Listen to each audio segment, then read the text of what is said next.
E aconteceu que, ao se completarem os dias em que seria elevado ao céu, Jesus manifestou no semblante a firme resolução de ir para Jerusalém, e enviou mensageiros que fossem na frente. Indo eles, entraram numa aldeia de samaritanos para lhe preparar pousada, mas não o receberam, porque o aspecto dele era de quem decisivamente ia para Jerusalém.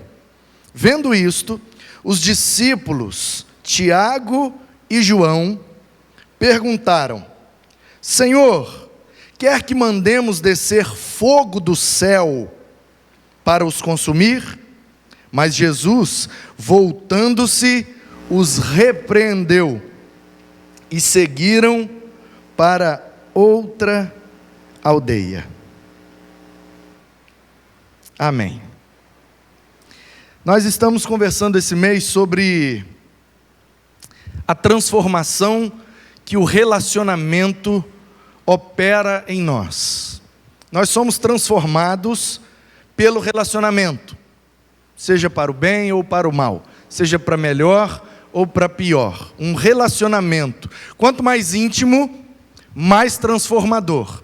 A gente influencia, a gente é influenciado, e nesse processo de relacionarmos uns com os outros, vai nos transformando. E o relacionamento com Deus também é algo muito transformador. Deus transforma nosso caráter, Deus transforma características de nossa personalidade, Deus transforma algumas características que nós temos, familiares, de temperamento, de genética, seja lá do que for. Deus, à medida e na medida em que nos relacionamos com Ele, Ele vai nos transformando. Então, algumas transformações, como nós aprendemos hoje pela manhã, baseado na vida de Paulo, algumas transformações são instantâneas. Aquelas transformações que nós sofremos no bom sentido, né?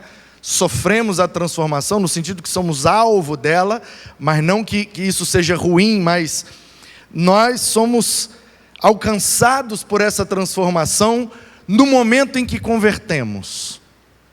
Algumas questões da nossa vida e algumas áreas são tratadas e transformadas assim que a gente tem uma experiência pessoal com Cristo. Então tem gente que ao se converter para imediatamente de fumar, de beber, de mentir, de roubar, de adulterar, de ser preguiçoso, enfim, algumas coisas que travam a nossa vida espiritualmente, dúvidas, questionamentos, medos, muita coisa que nos trava enquanto pessoas, por causa da nossa espiritualidade, e toda pessoa é um ser espiritual. Então, se a nossa espiritualidade não está saudável, nossa vida também não estará saudável, em algumas questões e em algumas áreas. Algumas dessas áreas são transformadas imediatamente na hora em que nos convertemos. Mas outras áreas, outras questões, outros detalhes de nossa personalidade ou de nosso caráter, são transformados no processo.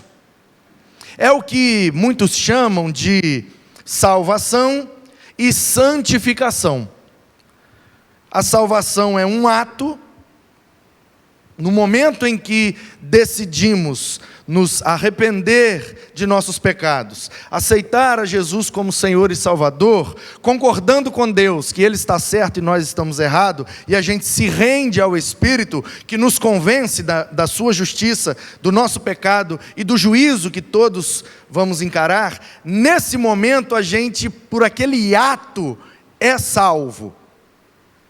Mas enquanto a gente não morre para ressuscitar e viver eternamente, ou enquanto Ele não volta para que tenhamos nossos corpos transformados e com o corpo glorificado habitarmos na sua glória por toda a eternidade, então há esse tempo entre o dia que eu me converti e o dia que eu entrei na glória com Jesus, esse período chama-se então de santificação, que é o processo que todo convertido passa até se encontrar com seu Senhor na eternidade. Então, somos transformados no ato da salvação, mas também somos transformados no processo de santificação. E aí, cada um de nós tem uma experiência diferente, cada um de nós tem um tempo diferente, cada um de nós tem características e transformações diferentes, completamente individuais. Porque o que nos une é o fato de sermos todos pecadores. Mas cada um tem suas características peculiares para serem transformadas. Nem todo mundo aqui tem dificuldades nas mesmas áreas da vida. Então, por isso às vezes a gente tem dificuldade na convivência. Porque a nossa tendência como seres humanos pecadores é sempre beneficiar a nós em detrimento dos outros. E a orientação da Bíblia é exatamente o contrário, como aprendemos hoje de manhã na EBD. E a Esther frisou isso muito bem no bate-papo de revisão da primeira carta aos Coríntios. Enquanto o nosso pecado quer que a gente pense sempre em nós primeiro, o Espírito de Deus e a Bíblia, que é inspirada pelo Espírito, nos direciona a pensar no outro primeiro. E aí o Igor lembrou de uma ilustração e de um exemplo que eu dei, que se todas as pessoas fossem crentes, genuínos e verdadeiros, ninguém entrava num ônibus. Pelo menos ninguém entrava num ônibus junto com outras pessoas. Por quê? Porque o verdadeiro crente, que está no processo de transformação, alguns já atingiram esse estágio, outros ainda estão no processo, mas aquele que já foi transformado nessa área do egoísmo e está mais altruísta, pensando no outro primeiro, então os dois chegando na porta do ônibus, um ia dizer, não, pode ir você. E o outro ia dizer, não, pode ir você. E o outro, não, vai você, vai você, vai você, não sobe ninguém. É aquela coisa de priorizar o outro primeiro. Então, queridos, a nossa tendência, como pecadores que somos, é sempre olhar para o pecado do outro como se ele fosse pior do que o nosso pecado. Porque ninguém aqui, em sã consciência, tem coragem agora de levantar a mão, ficar de pé e dizer, eu não sou pecador. Eu não peco. Ninguém aqui em sã consciência tem coragem de fazer isso, porque sabe que estará sendo um hipócrita. Então, já que todos nós aqui concordamos que pelo menos em uma área e em uma questão de nossas vidas somos pecadores, a questão é, quando o pecado do outro é diferente do meu, para mim ele é pior do que o meu. Porque se for igual ao meu, eu até tenho misericórdia, porque eu sei o quanto é difícil lutar contra esse pecado. Quando é igual ao meu, eu tenho misericórdia, eu tenho compaixão, mas quando é diferente do meu, misericórdia. Se fosse igual ao meu, ainda vai, mas diferente do meu, é inadmissível. A isso damos o nome de legalismo, farisaísmo. Achar que o outro faz é sempre pior do que o que a gente faz. É aquela história que a pimenta nos olhos dos outros é sempre um refresco, né? Então, compreendendo isso, a gente viu hoje pela manhã na vida de Paulo, e está vendo desde quinta-feira, a transformação que Paulo sofreu. Em Atos 9, na quinta-feira passada, a gente viu como Paulo foi transformado instantaneamente no ato em que ele entregou sua vida para Jesus. Quando ele teve um encontro com Cristo no caminho de Damasco, ele passou a orar, ele passou a buscar a Deus, e ele se dispôs, colocou o seu coração inclinado a cumprir o que Deus tinha para ele. Mas outras coisas, Paulo foi tratado no processo. E aí hoje de manhã a gente viu o Paulo, que no início da segunda viagem missionária não queria levar o João Marcos, porque ele abandonou a viagem, ele era mais lento, mais devagar, e o Paulo não teve paciência. Então o Barnabé pegou o João Marcos, foi para Chipre, o Paulo pegou o Silas e depois chamou o Timóteo e deu sequência às viagens missionárias sem o João Marcos. Então a gente vê ali um Paulo no início do ministério, um Paulo imaturo e sem paciência. Aí no final do ministério, preso em Roma, na segunda carta a Timóteo, ele diz: Timóteo, quando você puder, vem me visitar, e se puder, traz o Marcos, porque agora ele me é útil no ministério. Então a gente vê, depois de muitos anos, um Paulo mais maduro, mais experiente, que compreende o seu lugar e compreende também a importância do lugar de Marcos. E Marcos, na verdade, começou no ministério errado, e por isso sofreu para acompanhar o Paulo, porque ele não foi chamado para fazer missões, ele foi chamado para escrever o Evangelho. Esse Evangelho de Marcos que a gente tem, é o primeiro livro do Novo Testamento a ser escrito, foi escrito pelo Marcos. Então, Deus chamou ele para escrever, e ele estava querendo fazer missões. Então ele atrapalhou o Paulo, e o Paulo atrapalhou ele. Por quê? Porque pessoas certas nos lugares errados também causam problemas. Tem isso. Às vezes a gente pode ser a pessoa errada, mas às vezes a gente pode ser a pessoa certa no lugar errado.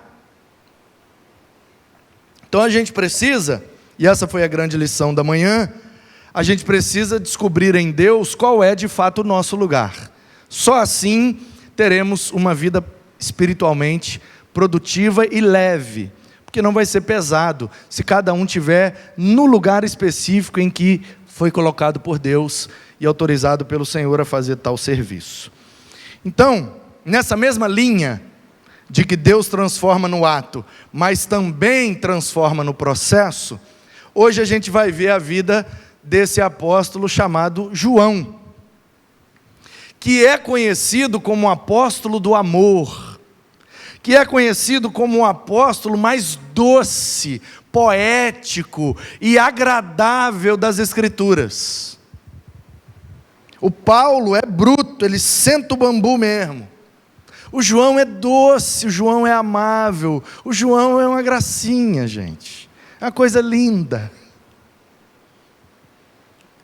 É assim que a gente vê o João no seu evangelho, é assim que a gente vê o João nas suas cartas. Às vezes ele até exorta, mas sempre com muito carinho e com muito cuidado. Aí eu acabei de ler aqui com você, em Lucas 9, que Jesus estava na Galileia, apesar desse trecho estar por conta de um objetivo específico de Lucas aos gregos. Esse texto está inserido aqui, mas você sabe que os evangelhos não estão em ordem cronológica, né? Às vezes esse texto está aqui, mas ele aconteceu lá na frente. Então, o lugar cronológico dessa passagem aqui é um tempo antes da crucificação de Jesus. Quando ele decide ir para Jerusalém, lá ele é julgado, lá ele é crucificado e tal. Então, assim, ao ler os evangelhos, a gente precisa também tomar esse cuidado. Nem todos os eventos estão em ordem cronológica. Às vezes está em ordem de propósito do escritor. Então, eles estavam na Galileia, e aí Jesus falou: vamos embora para Jerusalém. Entre a Galileia e Jerusalém, tem Samaria no meio. Geralmente, os judeus tinham o costume de passar por fora da Samaria, porque judeu não se dá com samaritano. Mas Jesus não tinha essa picuinha, ele veio para todos. Então ele, toda vez que ia ou da Galileia para Jerusalém, ou de Jerusalém para Galileia, ele não cortava a volta, ele passava em Samaria. Da mesma forma, passaram em Samaria. E aí o dia foi acabando e Jesus precisava de um lugar para dormir. E aí Tiago e João enviou mensageiros que fossem na frente. Indo eles, entraram numa aldeia para lhe preparar pousada. Ou seja, eles foram mais rápido, chegaram lá: ei, boa tarde, tudo bem? Tudo bem, eu sou o Tiago, esse aqui é o João, e nós somos discípulos de Jesus, ele está vindo aí da Galileia, a gente está indo para Jerusalém. Tem como você arrumar um lugar para Jesus dormir? Sabe Jesus, aquele que faz milagre e tal, que aqui no poço de Jacó teve um encontro com aquela mulher samaritana, que virou uma missionária aí e tal. Sabe o Jesus que está todo mundo falando? Ele vai precisar de um lugar para dormir. Você não quer receber Jesus na sua casa? Os caras vieram na frente. Tiago e João, pescadores, sabe o Pedro, Tiago e João do barquinho? Então, é esse Tiago e esse João, os filhos de Zebedeu. E aí os caras vão na frente e batem numa casa, e o pessoal: Jesus, aquele judeu, aquele rabino dos judeus, que está indo para Jerusalém adorar, por que ele não adora aqui em Samaria? Que aqui é Betel, é a tal rixa dos samaritanos, que a mulher teve dúvida. Onde é que adora? Aqui ou lá? Lá no templo ou aqui no monte onde adoravam os pais? Então o samaritano tem treta com o judeu. Jesus está indo em Jerusalém, por que ele não vem para cá? Por que ele não adora aqui com a gente? Por que ele não dá moral para a gente? O que ele tem que fazer lá? Então os samaritanos, por causa da rixa, não querem receber Jesus. Aí o João bate numa casa, não aceita. O Tiago bate na outra casa, não aceita. Quando Jesus chega, e aí, conseguiram uma casa para eu ficar? Jesus, ninguém quer te receber. Aí olha o versículo 54. Vendo isto, que ninguém queria receber Jesus, os discípulos Tiago e João, gente, o amoroso, João do amor, do carinho, o João, doce como um mel. Senhor, quer que mandemos descer fogo do céu para matar esses samaritanos? Miseráveis, negando uma cama para Jesus dormir. Quer, Senhor? Vamos orar aqui agora. O Senhor manda um monte de relâmpago explodir a casa desses samaritanos miseráveis. Percebe o desejo de João? Desce fogo do céu para mostrar que eles estão errados. Desce fogo do céu para exortá-los, para botar eles no lugar deles. O Senhor é o Filho de Deus, é Deus entre nós. E eles não reconhecem o privilégio que é te receber na casa deles. O que é que eles merecem? Fogo. Desce fogo neles, Jesus. Aí Jesus respondeu o quê? Jesus os repreendeu. Na Almeida Atualizada, não tem o trecho, porque ela não insere os textos que estão entre colchetes, que são notas de rodapé que foram acrescidos ao texto original. A Nova Almeida Atualizada não os utiliza. Mas se você está com a revista atualizada ou com a revista corrigida, está dizendo aí que Jesus os repreendeu, dizendo: eu não vim para matar os homens, eu vim para salvá-los. É porque essa frase aí não foi escrita pelo Lucas. Essa frase foi escrita pelos caras que ouviram essa história e que ficaram sabendo que Jesus disse essa frase, e eles começaram a colocar isso nos rodapés dos pergaminhos. Um tempo depois o pessoal pegou esse rodapé e jogou para cima. Por isso que a Bíblia tem alguns colchetes. Essa é a explicação do colchete. O que está entre colchete era do rodapé e passou a fazer parte aí do texto. É como se fosse uma nota de explicação. E aí Jesus repreende os caras. Embora esse trecho, essa frase, esteja entre colchetes, e eu sei que não foi inspirado, foi acrescido, mas eu não tenho dificuldade em acreditar que Jesus os exortou nessa direção. Vocês estão doidos, rapaz? Jogar fogo na casa dos outros? Só porque eles não querem me receber? Eles não creem em mim. Eles estão colocando a rixa que eles têm acima da fé em mim. E aí eu fico olhando para nós como igreja, e quantas vezes eu e você colocamos nossas rixas acima da vontade de Deus? Fulano vai estar lá? Então não vou. Aí eu deixo de servir a Deus. Ah, vai ser vermelho, não vai ser verde não? Então também não vou ajudar. Aí a gente deixa de servir a Deus. E aí alguns de nós, diante dessa situação, e eu passo muito por isso, por conta inclusive do meu temperamento, muitas vezes eu me pego orando e pedindo: Senhor, manda um relâmpago aí para matar, não, só para assustar. Que não é possível. E aí eu sempre me lembro da resposta de Jesus: eu não vim para matar ninguém, rapaz, eu vim para salvar. O que é que eu vejo aqui? Eu vejo um João no início do ministério. Eu vejo um João seminarista. Eu vejo um João que ainda está no seminário com Jesus, ainda está em aprendizagem, e que frustrado, porque para ele é a maior honra do mundo ser discípulo de Jesus. Como que alguém não quer abrir as portas da sua casa para receber Jesus? O João fica muito frustrado.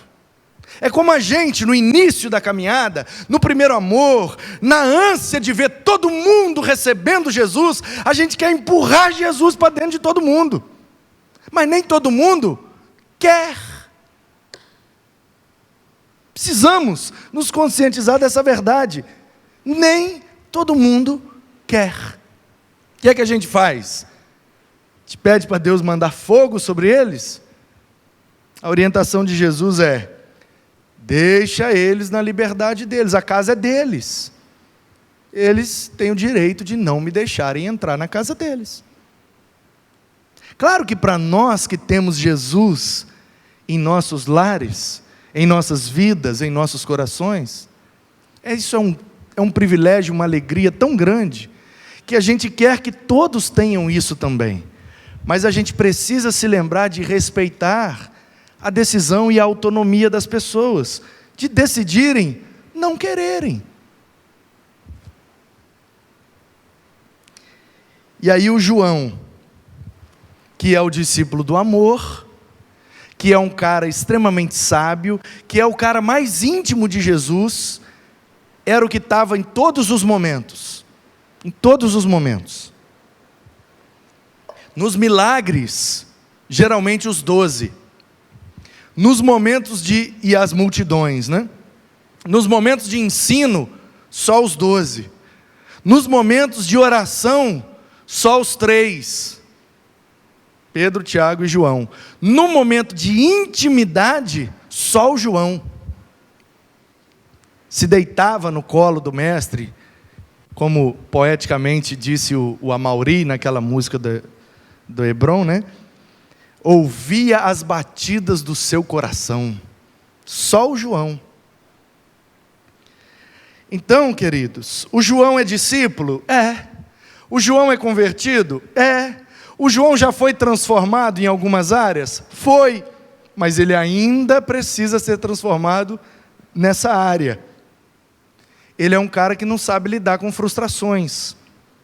Ao ouvir o não dos samaritanos, ele desejou que os samaritanos morressem, eletrocutados, com um relâmpago, um raio mandado por Jesus. Porque fogo do céu, a gente já aprendeu, é um raio, um relâmpago. Então ele não sabia lidar com as frustrações, ele não sabia lidar com os nãos que recebia. Por quê? Porque ele está começando, ele é imaturo, ele ainda está aprendendo. Então ele vai continuar sendo transformado no processo. E aí eu vou agora, esse João aqui, ele tem aproximadamente entre 20 e 30 anos de idade. Tá? Nunca saberemos com certeza. Alguns dizem que ele era até mais novo, tinha por volta de 15, 17. Então bota aí dos 15 até os 30. Pelo menos 15 ele tinha que ter. Na verdade, pelo menos 12. Já deveria ter passado pelo bar mitzvah, senão ele não poderia ser discípulo nesse formato aqui. Mas alguns dizem que ele deveria ter pelo menos 30, porque deveria já ser um homem. Porque como Jesus estava formando eles para dar continuidade ao ministério de ensino, então eles não poderiam ensinar se não tivessem 30 anos. Então tem uma turma que defende uma idade mais avançada, outros defendem uma idade menos avançada. Mas entre 12 e 30 aí, com certeza. Mais de 30 não, pastor, acho muito difícil. Por quê? Porque ele vai escrever o Apocalipse por volta do ano 95. Então, se ele ainda está vivo em 95, ele nasceu no mínimo, aí, ou no máximo, no ano 0. Então, nesse tempo aqui, ele tem 30, 32, já chegando aqui, que Jesus aqui já estava perto de fazer 33, ou já tinha feito 33. Aqui, se Jesus nasceu no ano 0, e para a conta ficar mais fácil, eu prefiro assim, tem outras possibilidades, mas vamos na conta mais fácil. Jesus nasceu no ano 0, então aqui ele está perto de ir para Jerusalém para morrer, ele está aqui por volta dos seus 33 anos. Então, se o João aqui tem por volta de 30, e a gente está no ano 33, lá no ano 95, o João tem 90 e pouco, 92. E eu não sei se o João viveu mais do que 100 anos. Então eu não diria que o João aqui é novinho. No ano 30 ele tem 12 anos, e aí depois no ano, ele tem mais de 40, 50 anos, para depois no ano 95 ele tem 120 anos, escrevendo o Apocalipse. Acho muito difícil. Então, se ele tinha 12, eu até tenho mais facilidade, com a cidade mais jovem, porque aí lá no Apocalipse ele tem 70 e pouco, tranquilo. Então no máximo 30, por quê? Porque aí lá no Apocalipse ele tem por volta de 90 e poucos anos, ainda é possível. Então a idade dele não importa muito, mas ele não é um homem tão maduro, ele tem no máximo 30 aqui, máximo 30. E a turma aí dos estudiosos dizem que os homens só amadurecem mesmo depois dos 40, então estava na adolescência ainda. Tem uns que nem depois dos 80, né? Tem uns que é mais difícil de amadurecer. Qual é o meu ponto? O meu ponto é que João era novo de idade e também novo no ministério. Estava começando. Aí agora a gente vai lá para a primeira de João. Olha aí, a primeira carta de João, escrita por volta do ano 90, 92. João, por volta dos 90 anos, por volta dos 60 anos de ministério. Ele tinha aqui entre 70 e 90 anos, e tinha aqui entre 60 e 70 anos de ministério. Agora é um João experiente. Agora é um João que passou pelo processo. É um João agora muito mais transformado do que aquele João do início. E aí, olha o capítulo 2, como que ele começa. Meus filhinhos.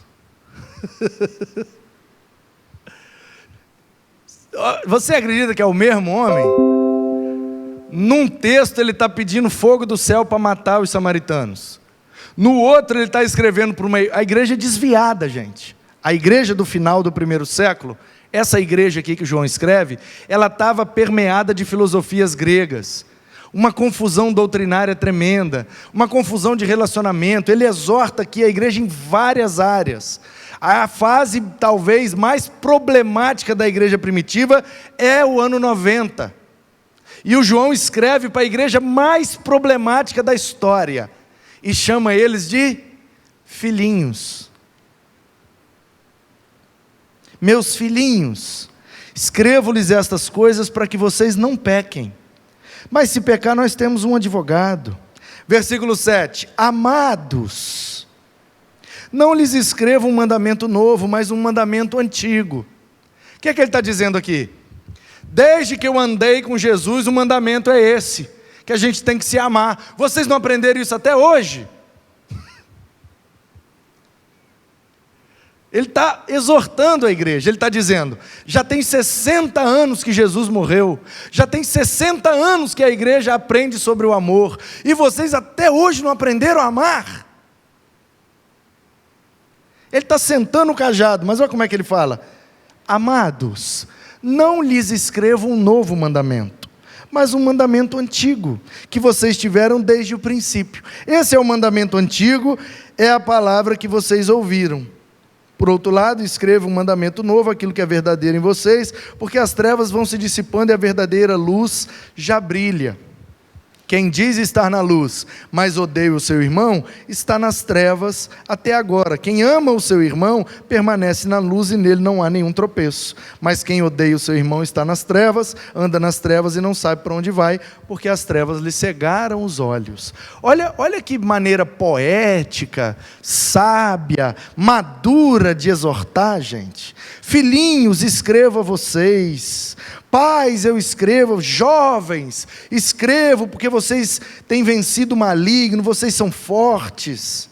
Não amem o mundo. 18, filhinhos, esta é a última hora. E como vocês ouviram que o anticristo vem, também agora muitos anticristos têm surgido, por isso sabemos que é a última hora. Permaneça.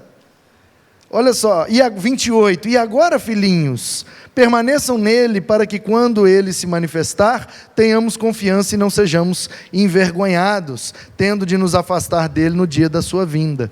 Aí capítulo 3, vejam o grande amor que o Pai tem concedido a vocês. Versículo 7, filhinhos, não se deixem enganar por ninguém, aquele que pratica a justiça é justo, assim como ele é justo. E aí ele vai a carta inteira assim, fazendo carinho no povo. Meus filhinhos, meus amados, né? Não é possível que vocês não aprendem, tem 60 anos que nós estamos ensinando. Filhinhos, meus amados, esse mandamento não é novo, é um mandamento antigo que recebemos de Jesus. Percebe? É a mesma exortação. Qual é a diferença? Agora o cara está maduro, agora o cara está experimentado, agora o cara está transformado pelo relacionamento com Jesus. Então, tanto a do Paulo quanto essa de João, essas mensagens poderiam ter o mesmo nome: transformados pelo ministério com Jesus, transformados pelo ministério de Jesus, ou transformados pelo exercício do ministério de Jesus, ou para Jesus, alguma coisa assim. Por quê? Porque tanto o Paulo quanto o João, a gente olha para os dois no início do ministério e eles são imaturos, eles são estressados, eles não têm paciência, um quer ver o fogo descer e o outro abandona o João Marco para trás.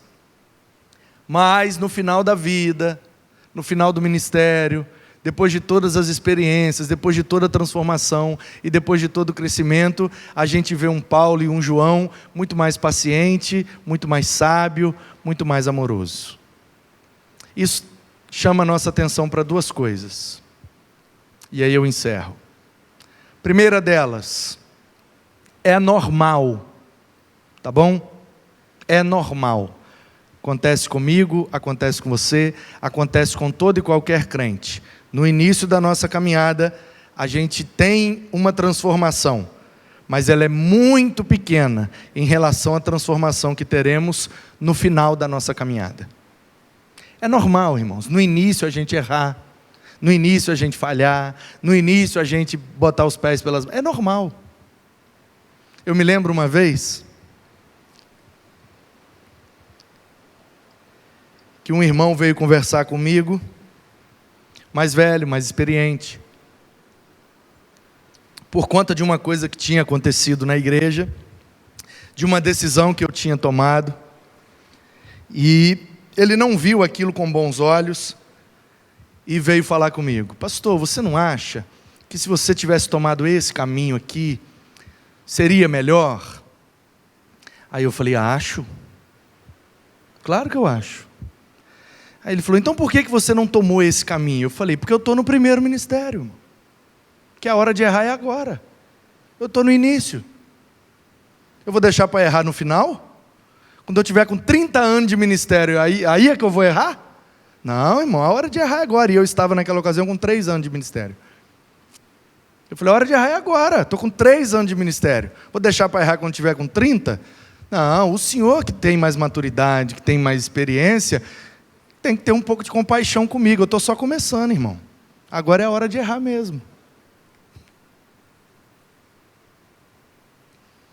Ele falou: então o senhor sabia que era errado e fez assim mesmo? Eu falei: claro que não. Eu sou doido. Eu achei que era certo. Eu só descobri que era errado depois do resultado, quando eu fiz. Eu vi o resultado, falei: ih, mandei mal. Aí já era, já tinha feito. Agora, na próxima eu não faço mais, mas eu tinha que errar para aprender. E como eu estou no início, a hora de errar é agora, irmão. Tem um pouquinho de paciência. Eu sou novo ainda, eu aprendo. Sabe, queridos, é ruim errar. E quem está falando a vocês é uma pessoa que odeia errar. Prefere a morte do que o erro.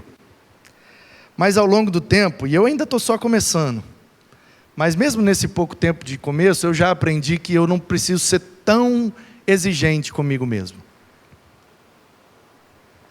que errar é normal. Que o Paulo errou, o João errou. Quem sou eu?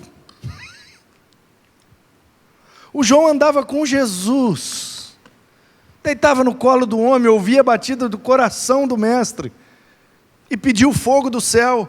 Eu que nem vejo Jesus, fico orando horas e horas e horas e horas e horas e horas para tentar entender uma palavra de Jesus. Para onde, meu Deus? Só diz sim ou não, meses para tentar entender se é sim ou se é não. O cara que andava com ele e tinha o sim ou não ali pronto na hora, errou. Como que eu não vou errar, gente? Ah, mas você é pastor, você não pode errar. Meu irmão, se você está aqui com essa convicção, por favor, procure uma outra igreja para você. Procure um outro pastor, porque é isso aí, eu não posso te prometer de jeito nenhum. Só tem uma coisa: como que a gente vai lidar com esse fato? Eu vou ficar me martirizando a vida inteira? Errei, ó vida, ó céus, ó azar, eu não sirvo para ser pastor, eu vou abandonar o ministério, eu vou abandonar a igreja, eu vou... Não.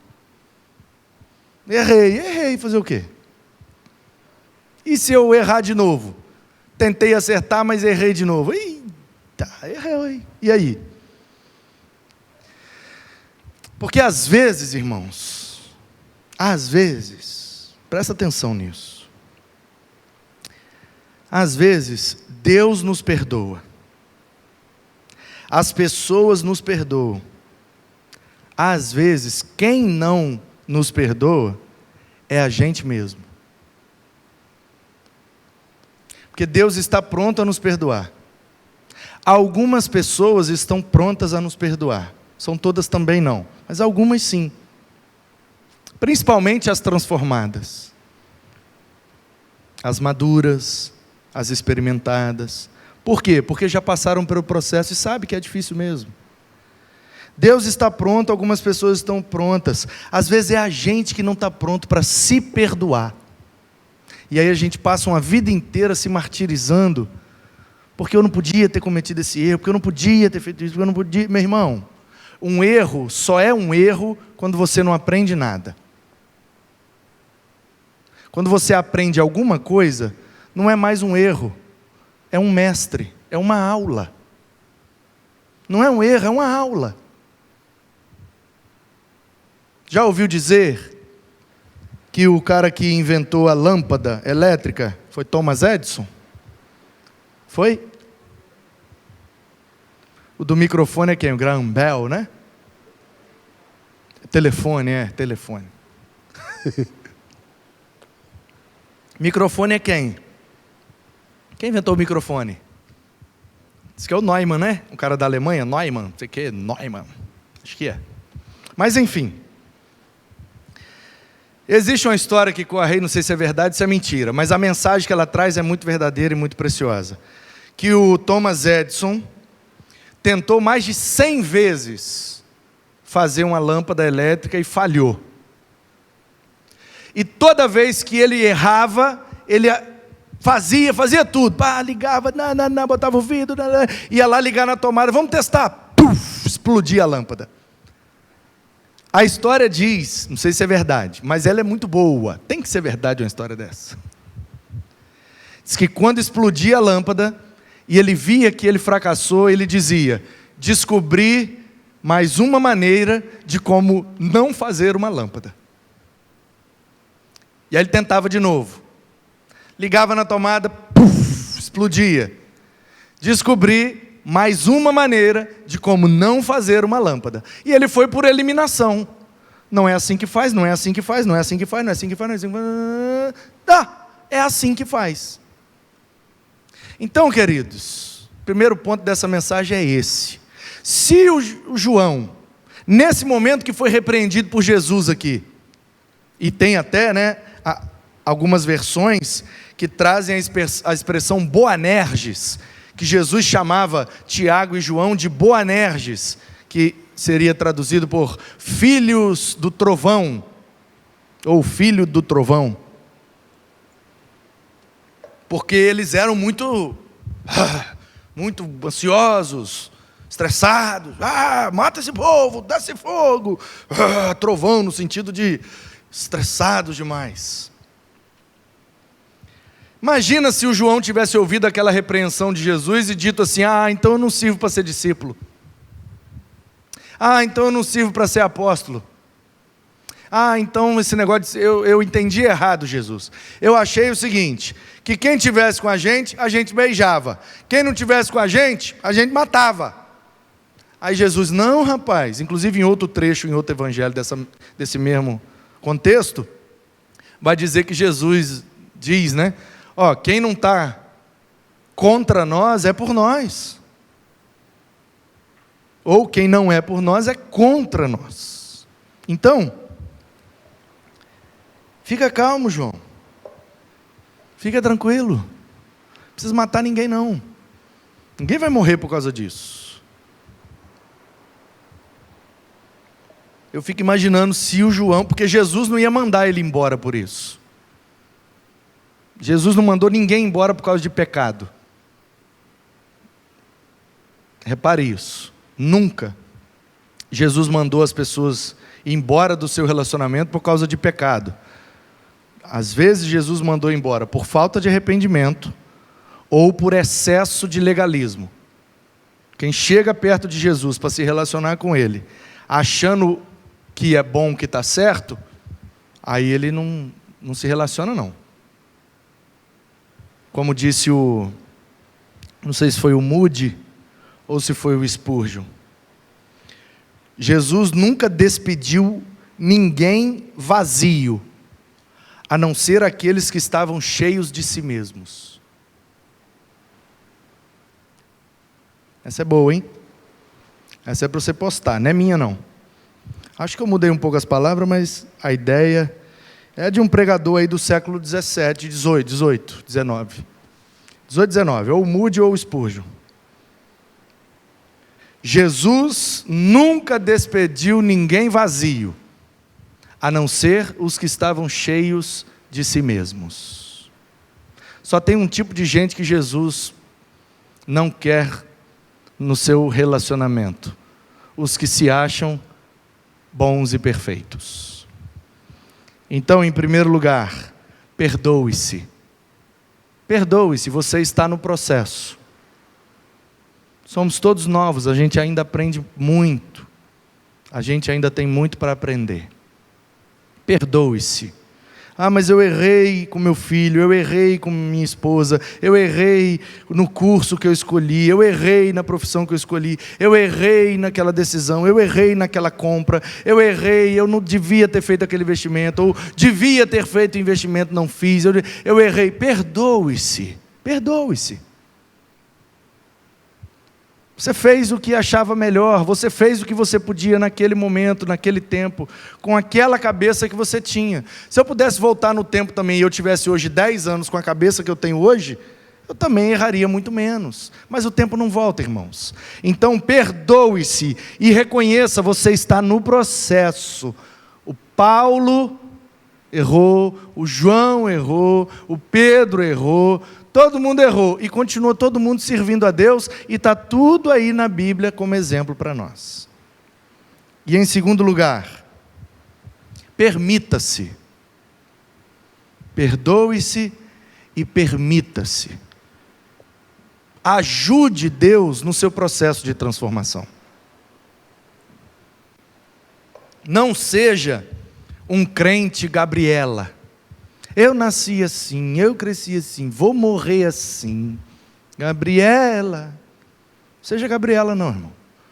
Você nasceu assim? Nasci. Você cresceu assim? Cresci. Você não precisa morrer assim não.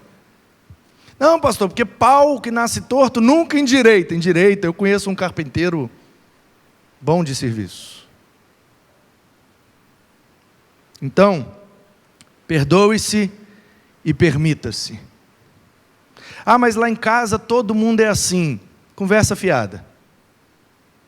Conversa fiada nossa, para tentar justificar aquilo que a gente não quer permitir que Deus mude. Deixa Deus mudar, irmão. Você já reconheceu que isso é um problema? Já reconheceu que isso te atrapalha? Já reconheceu que isso trava a sua vida em algumas coisas? Então, permita-se. Permite Deus mudar isso no seu coração, na sua mente, seja lá onde for. Perdoe-se e permita-se. Estamos todos no processo. Ninguém aqui é perfeito. Por isso, vamos fazer o que o João nos ensinou. Vamos amar uns aos outros, porque Ele nos amou primeiro. E porque Ele nos ama, nós estamos aqui, buscando ser melhor a cada dia, contando sempre com o perdão de Deus, com o perdão dos irmãos e com o nosso próprio perdão. É assim que a gente vai avançando para o que Deus tem preparado para nós. Que Ele te transforme, que Ele te abençoe, que Ele te empurre para o que Ele tem preparado para a sua vida, em nome dEle e para a glória dEle. Amém?